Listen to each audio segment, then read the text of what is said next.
Good morning. Welcome to the Sunday service of the Vancouver Unitarians, live streaming from our sanctuary here at 49th and Oak in beautiful Vancouver, BC. My name is Diane. I'm a member of the worship services team, and we are so glad that you're here today. Whatever your background, whatever your gender, whatever your orientation, identity, ability, age, whatever your faith, whatever your fears, your hopes, your aspirations, whoever you are welcome and you are loved among us.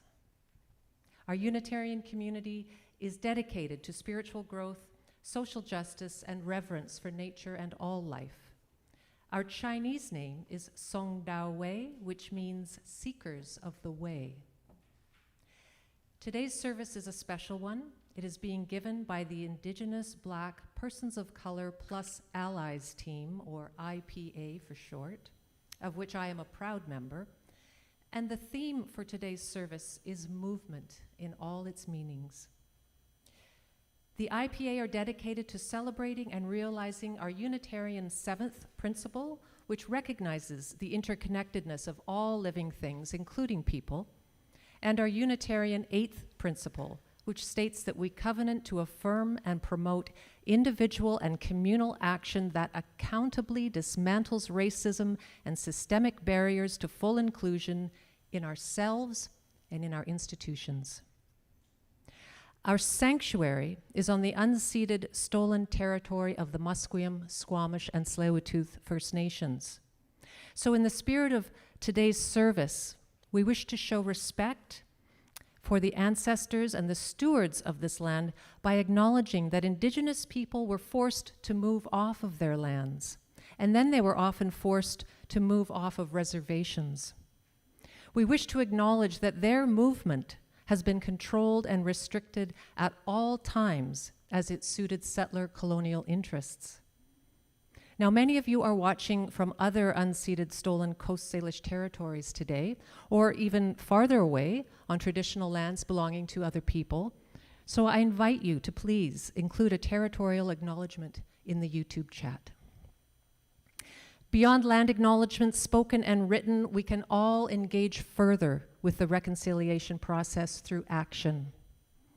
We can do this by donating time or money to organizations like Raven Trust, Great Bear Rainforest Guardian Watchman, the Aboriginal Mothers Center, and many, many other organizations.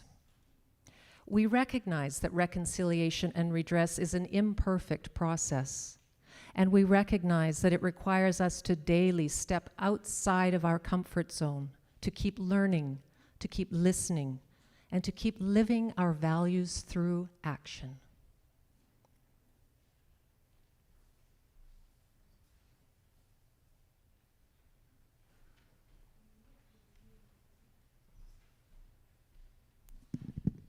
Greetings. So I'm Michael O'Neill, and I am a member of your Board of Trustees, serving you.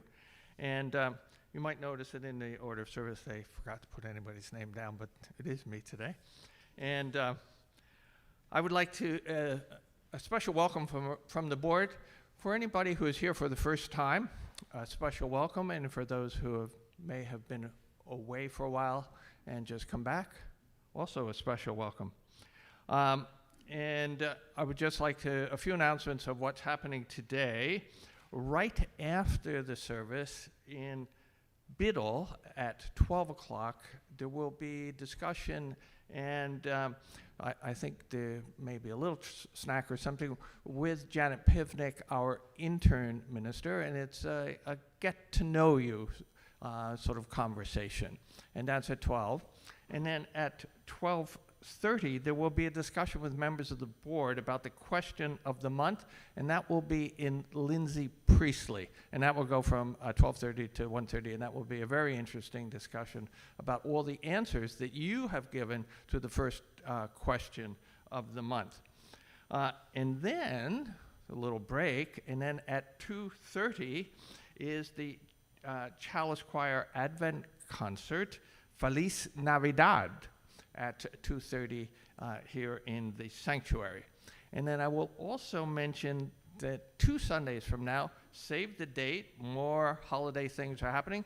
There's a holiday craft fair all day, pretty much, and followed by the candlelight service in the evening. That's on the 14th. And now, a little change in our sequence, but is now time to greet your neighbors. And the organizers have said, you only have 1 minute. So, so get talking.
Testing? Yeah, there I am.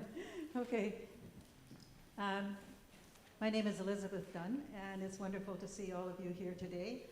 And I would like to invite everyone to join us in singing Spirit of Life. We're going to sing one verse in English and then another verse, the same verse, but sing it in Mandarin. And I would like to invite those who would like to help lead the song to come up here to the front. And there is a sheet in your order of service with your order of service that has the words and music. And we invite you to sing joyously with us. And if you could all stand as you're willing and able. And Neja is going to give us a few words.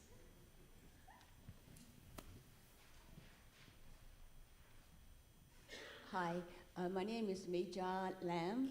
I'm so happy that you're all here, and as part of the service today, we're going to sing this Mandarin version of Spirit of Life. Mandarin is not an easy language to learn, but it's very popular, and it's recognized as one of the 5 world languages by the United Nations. We at Vancouver Unitarian has been singing the Spirit of Life in Mandarin for a few times now, and I hope it will continue to become perhaps a regular in our repertoire. Earlier this year, we, the IPA team, has brought this hymn in Mandarin on the road. That means we travel to other congregations, and we did go and sing it along with the sermons that we offered at another Unitarian Universalist congregation, and that was at the Salish CUU, and it was very well received. I want to mention a few people that were behind the success over the years for this Mandarin singing. They were Elliot Dano, Donna Brown, Professor Jane Walls, Professor Brian Gick, and David Buchan. Thank you to the great support and participation of the Chalice Choir, and of course, our IPA team. Thank you very much. And now, let's sing it, the beloved hymn, first in English, and then in Mandarin.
Good morning.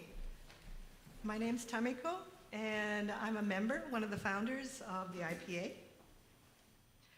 So when the IPA planning team came together to envision this service, we aspired to one that embraced culture and music and color and connection and would celebrate something vibrant and embodied. And we came up with the word movement. And in our examination of its meanings, we found ourselves returning to one simple truth: movement is life. So, from the first breath to our last, every heartbeat, every step, every reaching hand is an expression of movement. Even in stillness, our cells are dancing and our minds are shifting and our spirits are evolving. Movement, it's physical. It's breathing, dancing, things that we'll invite you to do today. Movement is traveling across land, across a country, across an ocean, as Mark will be speaking about. Movement is also collective, a gathering of people working together towards shared hopes and values, such as the IPA's commitment to nurturing intercultural connections.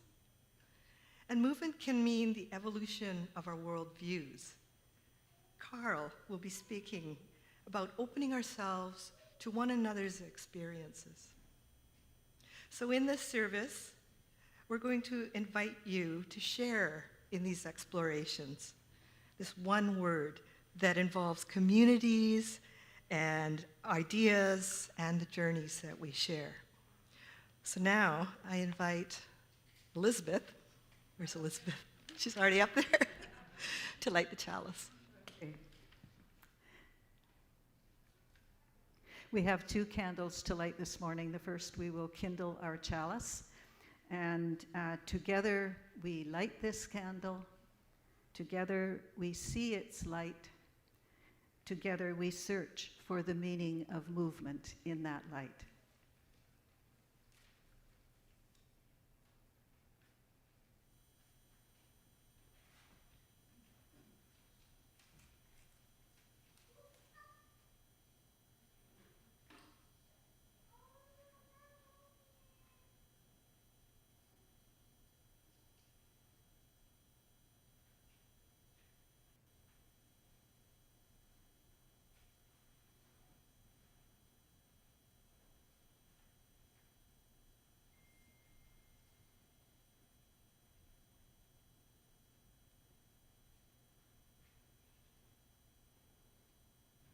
Today is also the first Sunday of Advent, and we are lighting the first candle on our Advent wreath.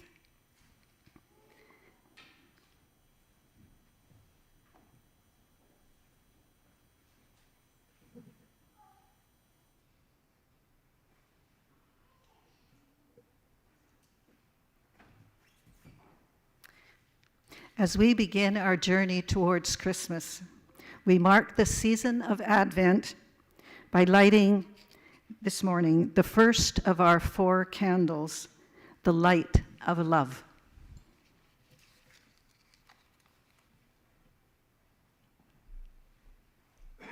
Hi, so all you youngsters or young at heart, if you want to come up and sit with me while I read the story, I'd love to have some company.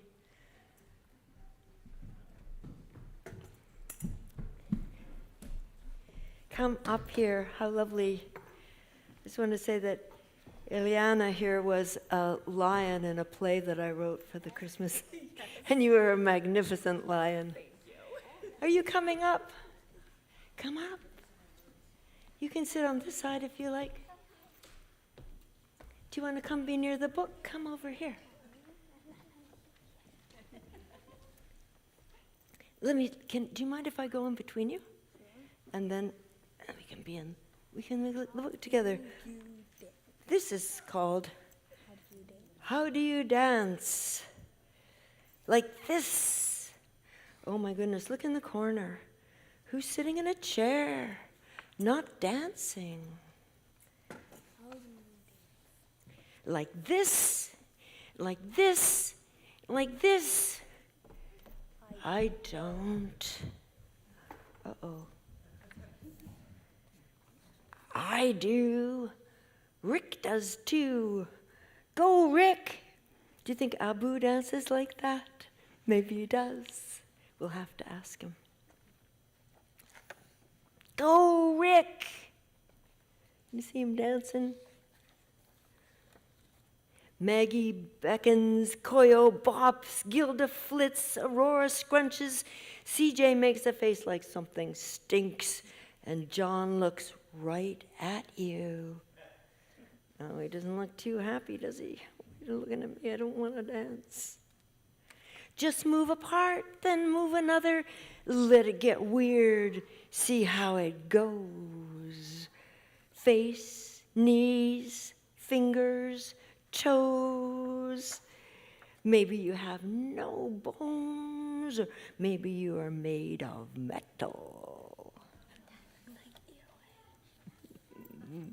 Maybe you shimmy because you made something delicious. So delish.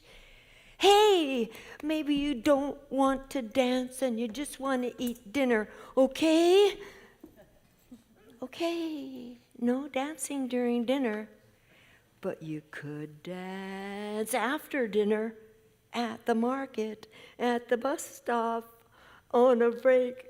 He's dancing on the table in his underwear, it looks like, doesn't it? Good days, rainy days, sad days even.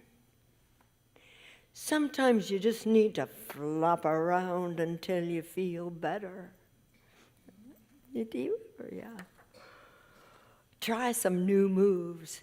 The jiggle, the swivel, the flap, the slip, the scribble, the middle, the zapple, the zip, the mister, the sister, the poodle, the scoot, the sneak, the windy, the tootle, the nothing. Oh, how do you do the nothing? You just do nothing. Fine. The poot. I think she farted a little bit at him because he's not dancing. Go high. Go down low. Fast, fast, fast. Slow. Dinos, robos, horsies, dads. All together in the dark.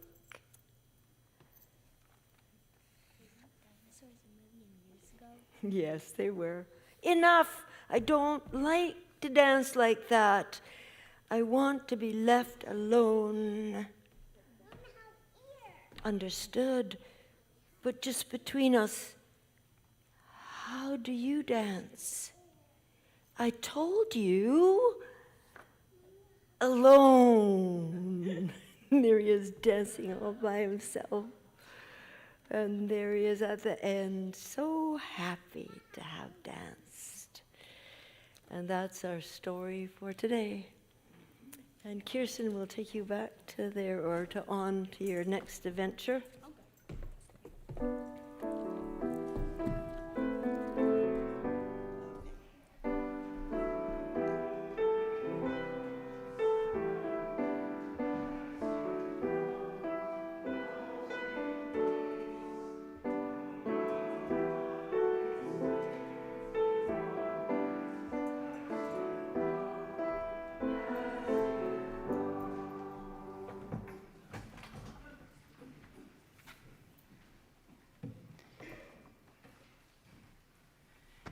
Hello, my name is Mary Lage, and my candlelighter today is Christian Ntakiru Timana.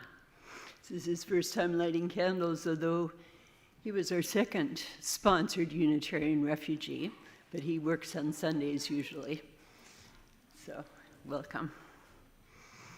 We take time in every service to share our celebrations, our sorrows, our joys, and our concerns by lighting candles together. Some of you have made requests through the YouTube chat, through our website, or here in the sanctuary in the Book of Celebrations and Concerns. As each candle is lit, please take a moment to hold each request in your heart. Join us in the end in saying we light these candles together. We light our first candle for the peace of the world and the well-being of all.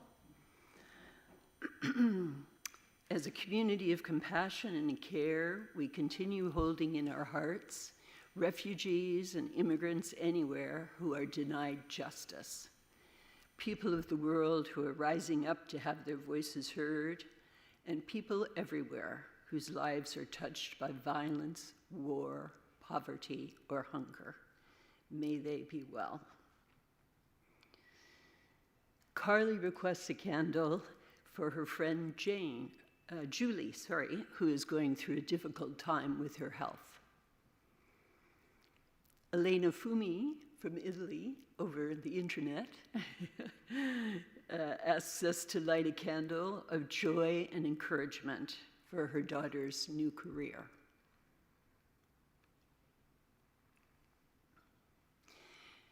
DWJA, I'm not sure the name, requests a candle for his ex-partner who's going through a hard transition.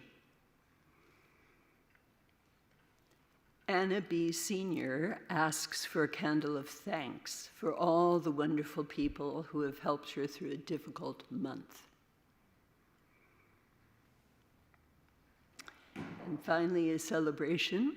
I, Mary Lage, would like to light a candle for Jean-Marie Nsaviumva, sitting in the back there. He passed his driver's test.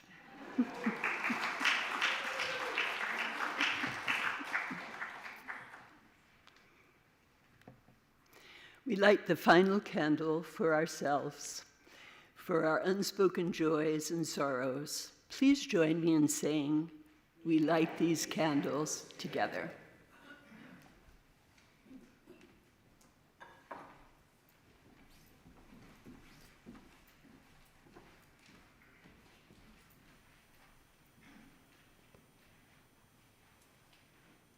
Good morning. I'm Nancy, and at this time, we're having an offering. We all contribute to this community in a variety of ways, and you are contributing by just being here today, whether here in the sanctuary or online. And we contribute with our presence, with our time, with our energy, and our care for one another. Some are able to contribute financially, and we take this time in our service now to gratefully receive monetary gifts from those who can joyfully contribute in any amount.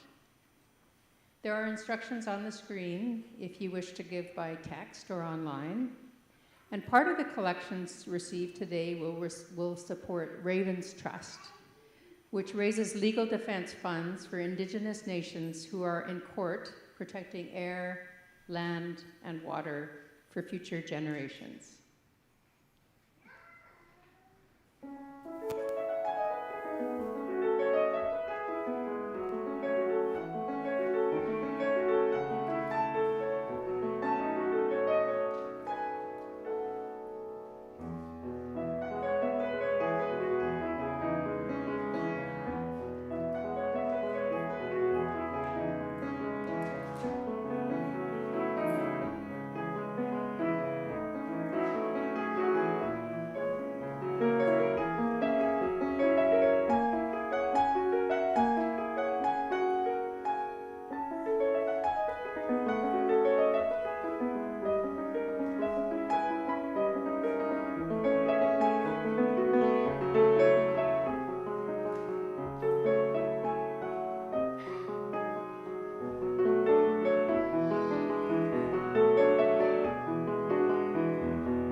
Thank you all. And now I invite all of us to say the gratitude haiku together. This haiku was written a few years ago by IPA member Cecilia Gruber.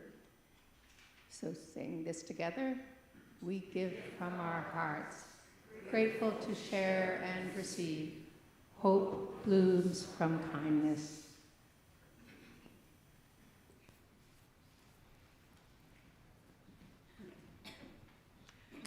We're really happy to have Carl Perrin share a story, his story with us. Carl is a lifelong Unitarian, a longtime member of the environment team, and a recent member of the IPA. And today he'll talk about one of the most challenging kinds of movement, changing one's opinions or views and being open to one another's experiences, as we did in our conversations about the eighth principle.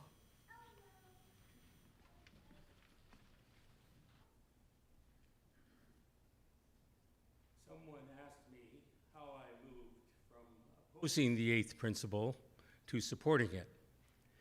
The Canadian Unitarian Council, or CUC, eighth principle states, "We, the member congregations of the Canadian Unitarian Council, or CUC, covenant to affirm and promote individual and communal action that accountably dismantles racism and systemic barriers to full inclusion in ourselves and our institutions."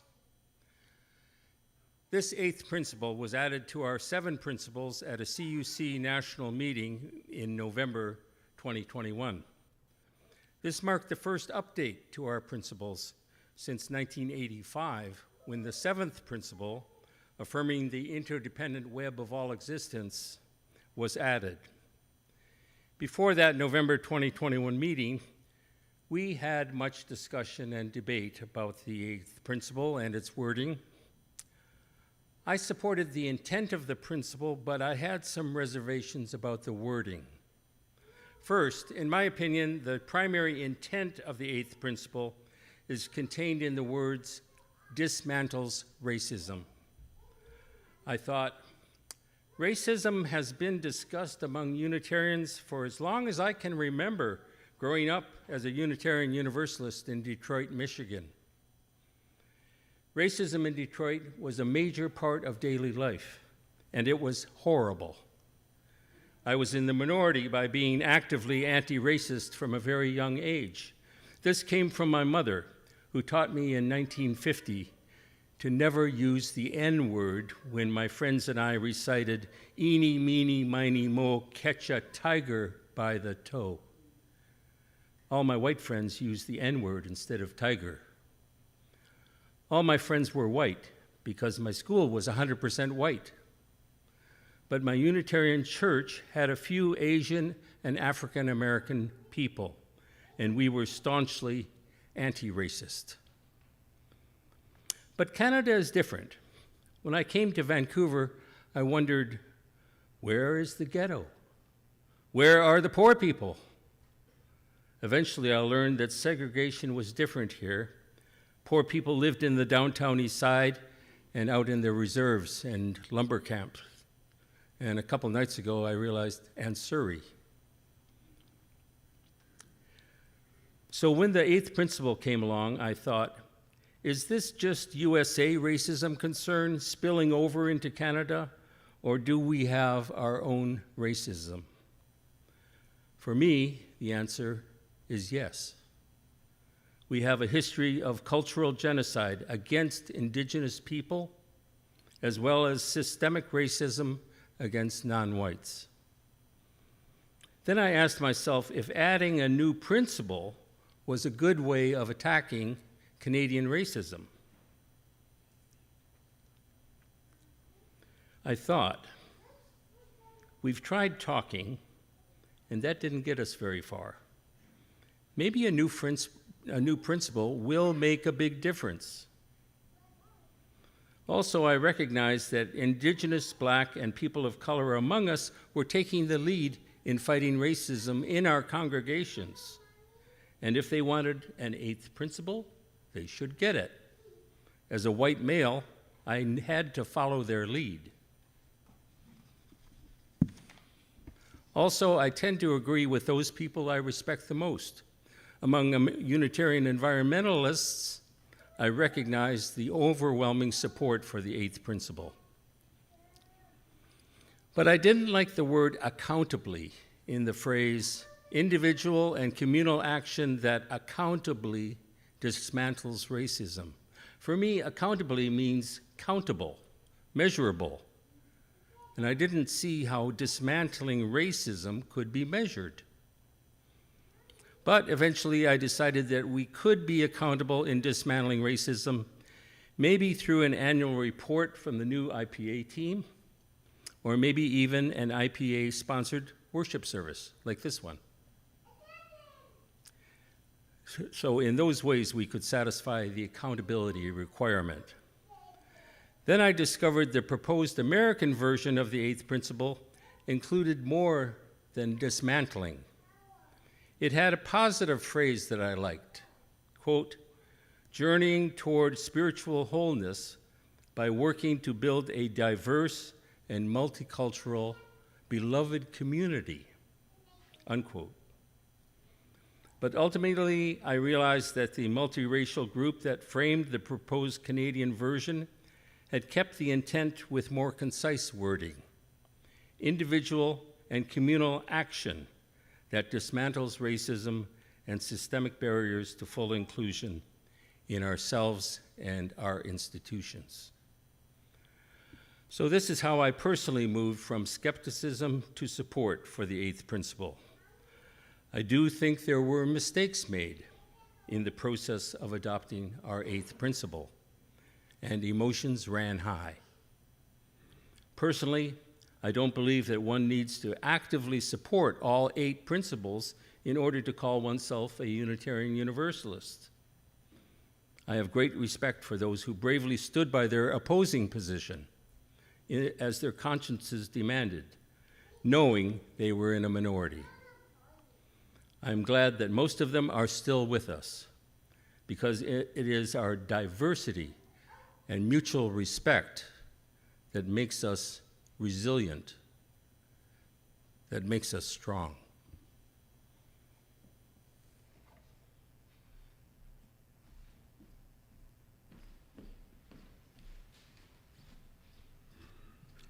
Thank you, Carl. Maybe we should just take a couple of breaths, deep breaths. Just think about what was just said.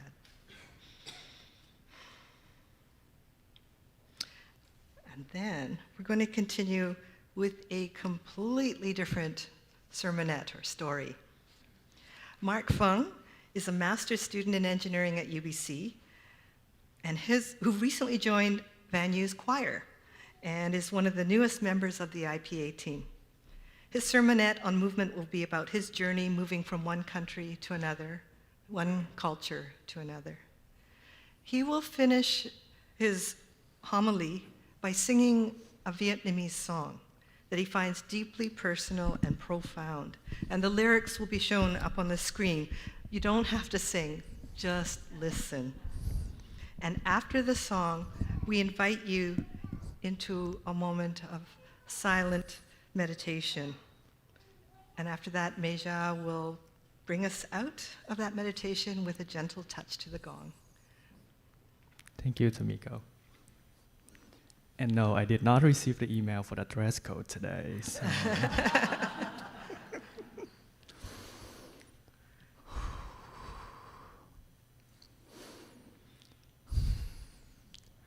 It was a scorching summer day. She can feel it, the heavy, dense air draping from her shoulder. On a winding country road, she picked up a piece of jackfruit from the ground, covered in red dirt from the monsoon rain. So she brushed it off and quickly took a bite, saving the rest for her siblings, who were hiding in a trench behind the house. It had been days without food. The year was 1987, so just about a decade after the end of the Vietnam War. About 100 kilometers away, a boy was also hiding from the scorching heat in the endless alleys of downtown Saigon. Little did they know, one day they would meet each other in a small food stall downtown. Little did they know that in the late evening of another summer day, just like that, in the year of 2000, the Year of the Dragon, they would welcome a little boy. And they aptly named him Bao Long, which means a precious dragon. And also, little can they imagine that one day their dragon would fly across the Pacific Ocean to a strange new land to speak a strange new language, just so that he can rename himself Mark after the robot suit from the Iron Man movie. So up to this point, you probably can imagine or expect a familiar story, a first generation immigrants coming from afar. He always misses his home dearly.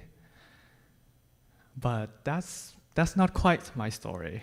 The truth is, growing up, I was a model child to everyone, but I wasn't a fit to anyone.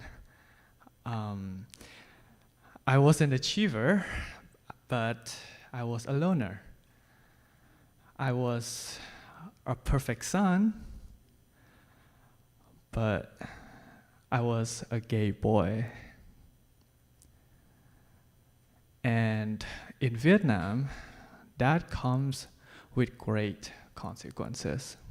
Doesn't matter how much achievement you can have.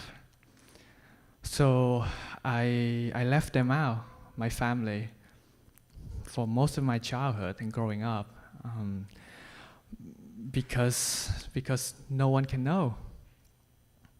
Until one day, I wake up to a news that I was among a few international folks who got a full-ride scholarship to study engineering at UBC.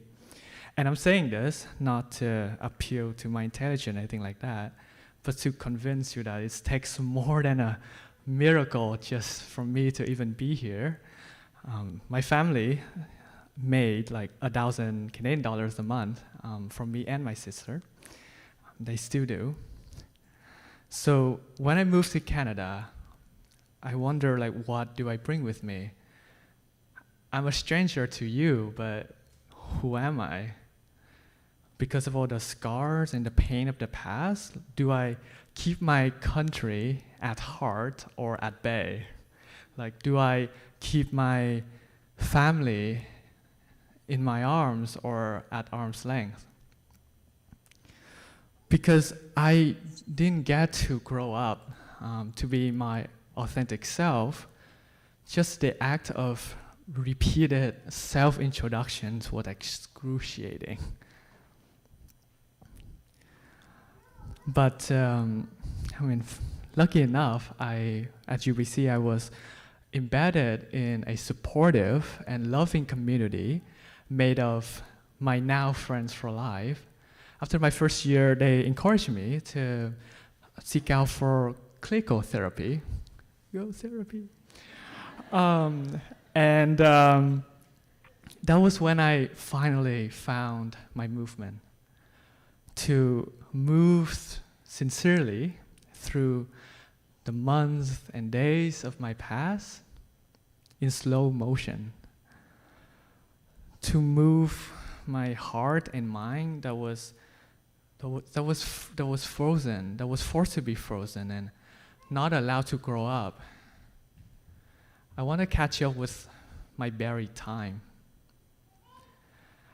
It's almost like awaking from a years-long coma of endless, relentless pursuit of excellence, trying to fill this hole of bottomless dissatisfaction. So by the end of second year, after 2 years in Canada, because of the pandemic, I came back to see my family, and I came out to them, my Asian family. And you know what was the response? Love. That was it. Just love. They hold me in their arms and they said that you are our son, and that's all that matters. And we talk for hours and hours about the unspoken words, the misunderstanding, the conflicts. Me and my family, we moved together into this new home in our collective mind and hearts. It took us 21 years. Slowly, my feeling towards home, Vietnam, also started to change.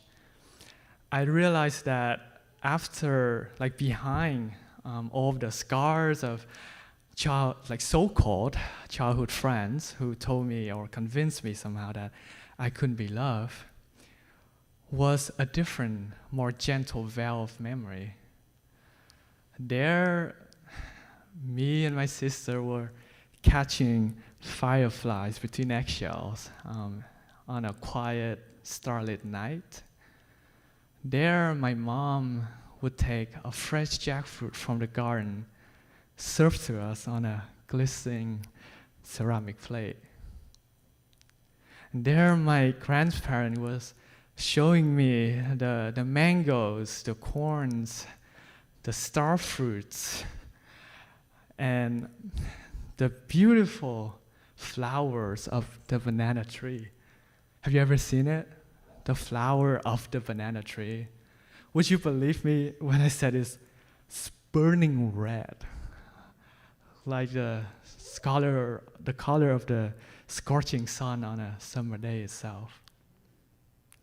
So I got to know my homeland, and it took me 21 years. And now I'm 12,000 kilometers away from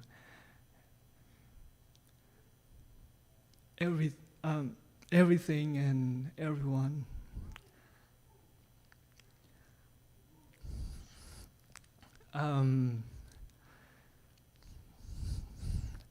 But I keep moving to discover more parts of myself that I haven't explored or I always have kept to myself. My latest experience, or I would say my latest experiment, is singing. There was this traditional Vietnamese folk song. It was passed around verbally between the farmers' community, mostly in the central north of Vietnam. And I remember this song because it was the first song that just makes me want to sing. But of course, I always keep it to myself. But now that I have moved and tried to open my heart more and more, the song is just asking to be sung. So, just for a moment here, that's okay, I guess I'm standing here. I'll invite you all, maybe imagine with me, to an afternoon in rural Vietnam with the endless paddy field as far as your eye can see. The purple pink sky, you can feel the wind breezes across your cheek. You can smell the husky scent like a sunny day has left behind. And soon the harvest moon will rise on the skyline. There's no skyline, that's not the right word. Somewhere on the sky. And so, my name is Mark. My real name is Bao Long. I was born in Saigon, Vietnam. I am a power electronics engineer in Vancouver, Canada. And this is Beoyat Mei Troy, which translate to wandering clouds, floating water ferns. And this is to all of us and to all the home that we are lucky to be around, or to the beloved places that we have left behind.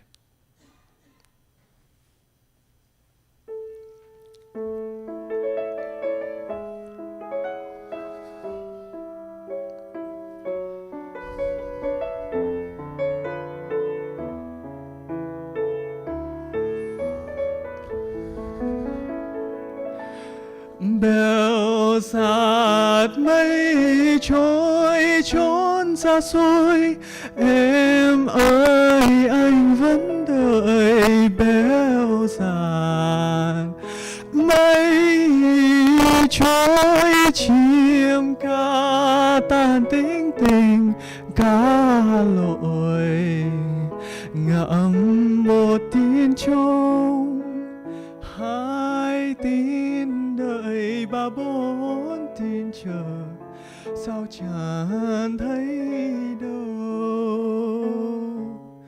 Một mảnh trăng treo suốt đêm thâu, em ơi tràn đã ngả ngàn đầu. Thương nhớ ai sương rơi, đêm sắp tàn chan tà. Ngậm nghe trước ngõ gió lá đà, em vẫn mong chờ, sao chẳng thấy đâu.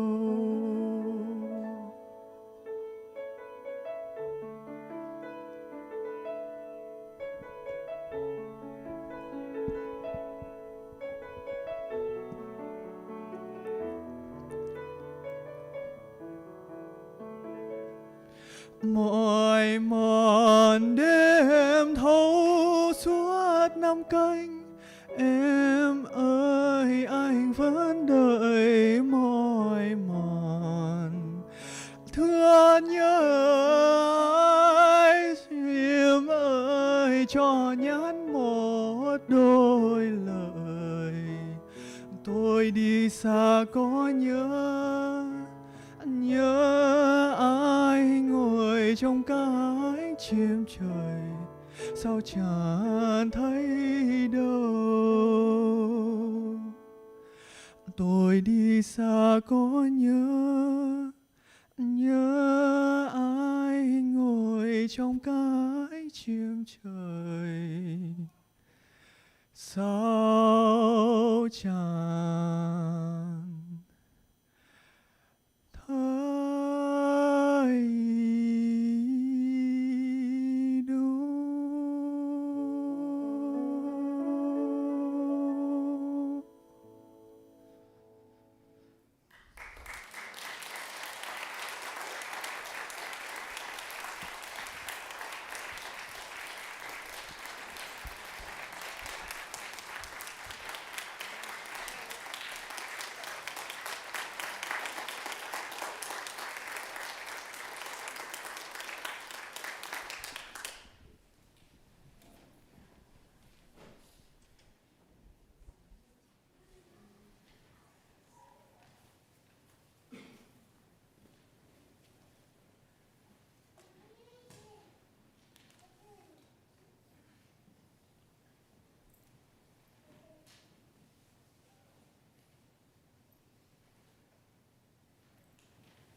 We are coming to the end of this service on movement. And I've had the great privilege to listen to the homilies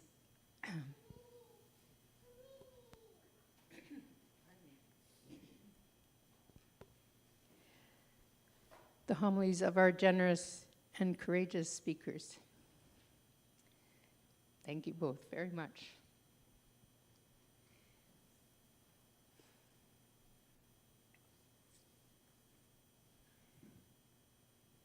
This service, as you know, has been led by members of the IPA. This is the fourth service led in this sanctuary by this young team. The team has experienced its own movement from its start only 3 years ago, when the Banyu members of color were standing up to be seen and counted, and seeking allies to accompany them.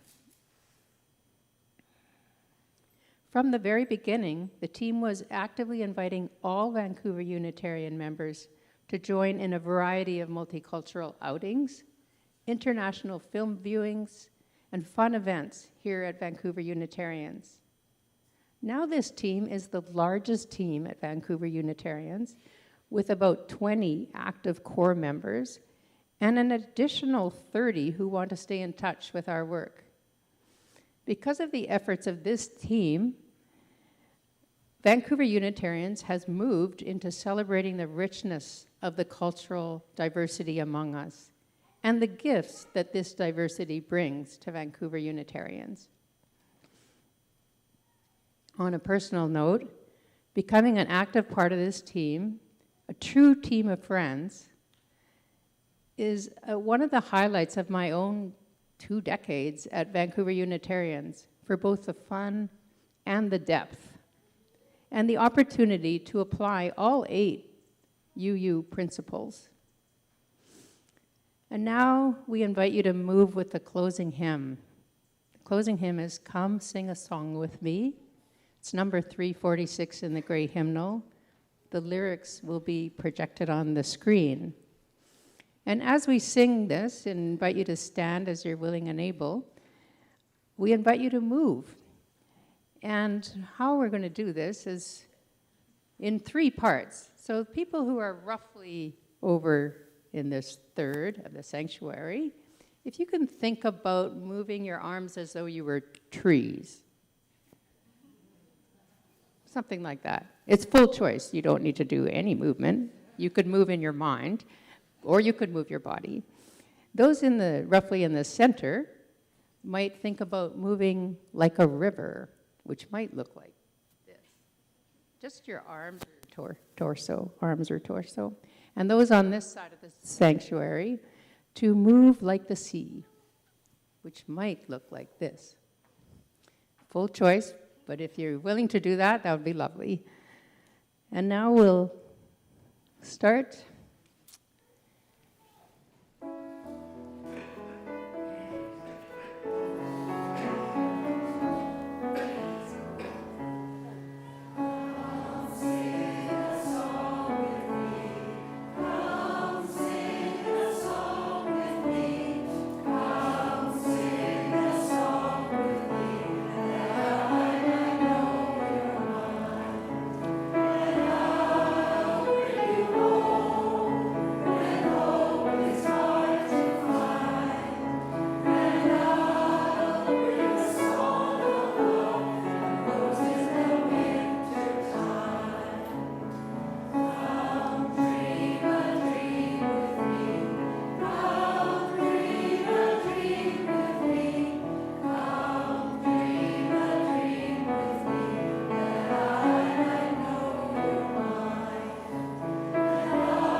We appreciate your joining us for today's service, whether here in person or online, and invite you to reflect as we close our service.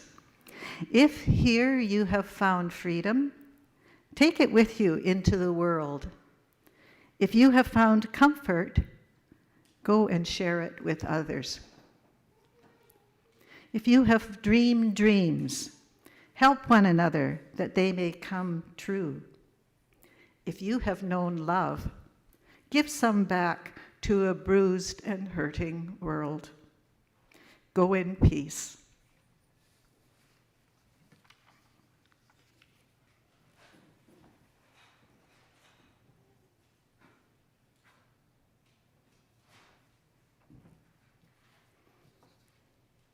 As we extinguish this chalice flame, may its light shine on in our hearts.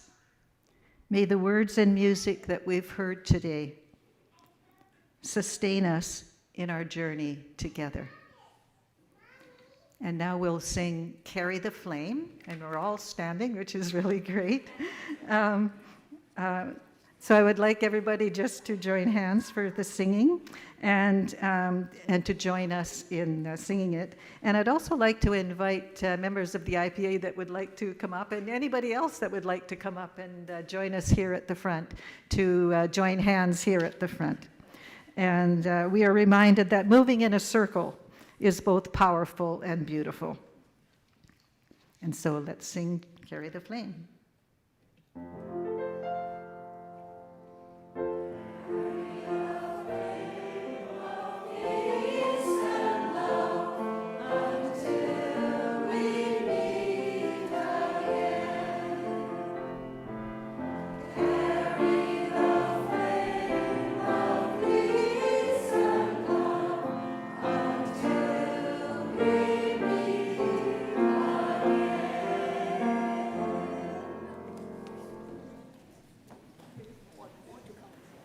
That's going to end our online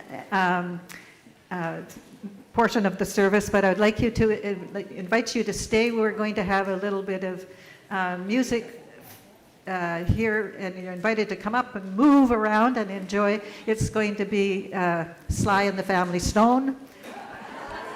And